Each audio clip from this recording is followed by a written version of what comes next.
घर की बेटी दाल बराबर। आन्या डांस करने में उस्ताद। एक स्टेप जो वो देख लेती तो हूबहू उसे उतार देती। अरे आन्या बेटा, मेरी बेटी को भी डांस सिखा देना, उसका एनुअल प्रोग्राम है। हाँ आंटी, क्यों नहीं, अब कल शाम उसको भेज देना, मैं सिखा दूंगी। हाँ हाँ, नचनिया ही बन, आस पड़ोस के लोग तुझे इस्तेमाल कर रहे हैं। माँ, इस्तेमाल मेरा नहीं कला का हो रहा है। नाचना एक कला है, कला। आन्या हर बात में अच्छी थी, फिर चाहे वो अच्छा व्यवहार हो या फिर लोगों की मदद करना। वो हमेशा खुद के शौक को पूरा करने के लिए व्यस्त रहती, लेकिन घर वालों को तो उसका ये काम सिर्फ समय की बर्बादी लगता है। कहाँ है आन्या? उसको बोलो कि आज शाम को खाना वही बनाएगी। सपना देख लो कि तुम्हारी बेटी घर का खाना बनाएगी। अरे आसपास के लोगों का काम करने से उसे फुर्सत मिले तब तो कहीं जाकर वो हमारे घर का काम करेगी ना। देखो ना, इकलौती बेटी, ऊपर से गैर जिम्मेदार, अब करे तो क्या करे। तभी पड़ोस की पिंकी आ जाती है। अंकल आंटी, आन्या दीदी कहाँ है? वो क्या है ना, मेरा क्लास वर्क है, वो मुझे समझ में नहीं आ रहा, तो मम्मी ने कहा कि आन्या दीदी से पूछ लो। हाँ हाँ, क्यों नहीं, खुद का तो कोई काम है ही नहीं उसे। जाओ जाओ, सीढ़ी से ऊपर चली जाओ, वही कमरे में है आन्या। एक रोज शहर में डांस कंपटीशन वाले लोग आते हैं, जहां आन्या का डांस सबको पसंद आता है। क्या बात है, छोटे से शहर में इतना टैलेंट। बेटा कौन सिखाता है आपको? कोई नहीं सर, वो क्या है ना, मैं टीवी देखकर सीख जाती हूँ। अरे वाह, और आपके मम्मी पापा कहाँ हैं? वो नहीं आए? नहीं, वो लोग नहीं आए हैं। आन्या कंपटीशन जीत जाती है और घर में टीवी वाले आन्या का इंटरव्यू लेने आते हैं। अरे क्या है, कहाँ घुसे जा रहे हो, क्या हो गया? आप आन्या की माँ है ना? वो क्या है ना, आपकी बेटी ने डांस का कंपटीशन जीता है, हमारे शहर के लिए ये गर्व की बात है, तो हम लोग उनका इंटरव्यू लेने आए हैं। ओहो, बड़ा तीर मारा हो जैसे। अरे उसे आता ही क्या है डांस के सिवा, कुछ और करती तो शायद गर्व होता। तभी वहां आन्या आ जाती है और पत्रकारों को इंटरव्यू देती है। उसी रोज पिता के ऑफिस में। देखो तो आजकल के बच्चे कितने स्मार्ट हैं, धन्य है ऐसे बच्चों के माता पिता को। और किस्मत वाले होते हैं ऐसे माता पिता, वरना मेरी बेटी तो किसी काम की नहीं, सारा दिन बस नाच गाने में ही दिमाग लगाती रहती है। अरे वो बच्ची हमारे शहर की ही है, कितना नाम कमा रही है डांस में, हम तो उसकी बात कर रहे हैं। अच्छा, कोई डांस में भी नाम कमा सकता है? अरे दे देना भाई पेपर की कटिंग, दिखाऊंगा आन्या को भी मैं। क्या नाम बताया? आन्या? यही तो नाम है मेरी बेटी का, आन्या शर्मा। बड़े उम्मीद से रखा था कि कुछ अच्छा नाम कमाएगी, लेकिन नहीं, आजकल के बच्चों को माँ पापा की इमोशन की कदर है क्या? अरे ये देखिए, इस बच्ची का नाम भी आन्या शर्मा ही है, जो पूरे शहर का नाम रोशन कर रही है।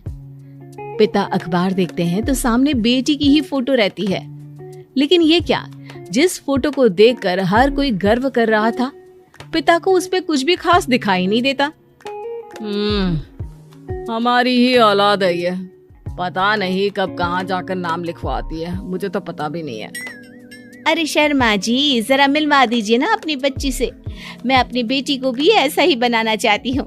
मेरी बेटी को कुछ टिप्स दे देगी करियर को लेकर। अच्छा, ये दिन आ गया आपकी बेटी के, ले आइए कभी भी, लेकिन बाद में अफसोस ना करिएगा। सभी को आन्या के पिता की बात पर हैरानी होती है कि इतनी टैलेंटेड लड़की के माता पिता आखिर उससे चाहते क्या है। पिता घर आते हैं और माँ से कहते हैं, पता है तुम्हारी लड़की क्या कर रही है, या फिर ऐसे ही व्यस्त रहोगी हमेशा? अरे पता है मुझे, पर आपको कैसे पता चला? अरे कुछ पत्रकार आए थे, पता नहीं कहाँ कौन सा कंपटीशन जीत कर आई है।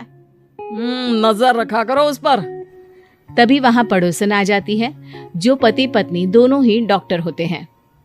नमस्ते भाभी, बधाई हो आपको आन्या की कामयाबी की। भाई भगवान बेटी दे तो ऐसी, कहाँ है वो? सच में आपको ऐसा लगता है कि भगवान ऐसी बेटी दे? तो ले जाइए ना अपने साथ, रखिए 2-4 दिन, खुद ही पता चल जाएगा।